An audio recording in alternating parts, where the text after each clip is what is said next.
The DRP, Disaster Recovery Plan, is a policy that defines how an organization will recover from a disaster, whether it is a natural or man-made disaster. The DRP should protect both people and assets of a given organization. It includes a list of responsible people who will perform the steps for recovery, inventory for the hardware and software, and steps to recover from a disaster. Now, with this said, let's check out a few points on DRP. DRP first should ensure the security of the people at all cost. Then it plans for business continuity. A backup site can be used in case of disaster, and in this case, resources like IT systems and office supplies should be considered. Now, a full recovery plan may be very expensive. And while most of the organizations cannot afford such a plan, other solutions may be considered that are affordable and can provide continuity of operations. When planning for DRP services, it should be ranked in order to decide which service to be considered first. Business Continuity Plan, or BCP, decides which services are sensitive for the regular operations to continue. Now, Laura, as you know, DRP ranks a given disaster and acts on it based on its rank. There are many scenarios for each rank, so we're going to try and depict those scenarios as closely as possible. Short term is when a line of service is fully affected. This is a high priority and requires immediate action to recover. An alternate site is a possible solution or a shared site. The ultimate solution is a mirrored site, but this solution is often very expensive. Midterm is part of the business that is affected. So let's say phone lines. The business should still be able to receive customers' needs and requests through online services. And with long term, some services can affect the daily routine of employees, but not the production. For example, a smoking area or cafeteria, this is to be considered as low damage or long-term recovery.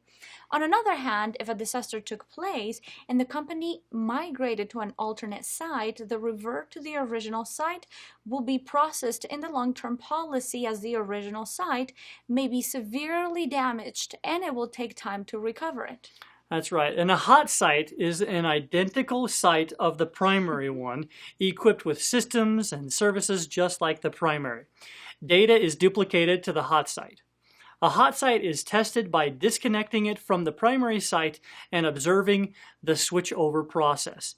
Usually the switch should be very fast. Warm site is a location that performs non-critical functions for the organization but can be converted to a primary location within a few days. Warm sites can include key systems and databases, but not all the systems. And a cold site is a location owned by the organization, but it contains nothing. In case of a disaster, the organization will start to equip the cold site to perform the base operations. And now this process is probably going to take weeks or months. Yeah. And data backup solution is a must for any organization. When planning for DRP, this is to be considered a priority. There are 4 standards in DRP to backup data. With tape backups, you can use incremental or differential backup. Know that tapes should be secured in an off-site location. Mirror backups consist of another location holding the same data, each writing to the primary disks and then replicating with a high-speed connection to the mirror site.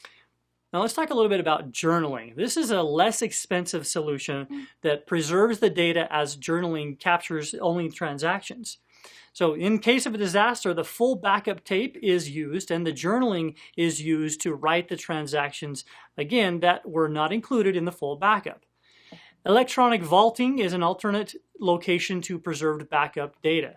When the backup is complete, it's copied over to a different location. When a disaster occurs, the electronic vault is used and the backup is ready to be restored. And now the recovery process is tied to the recovery team where they implement procedures and steps to recover from a disaster.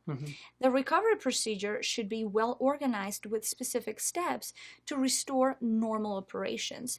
And the recovery team should always make sure to meet the recovery time objective or RTO without exceeding the maximum tolerable downtime or MTD. That's right.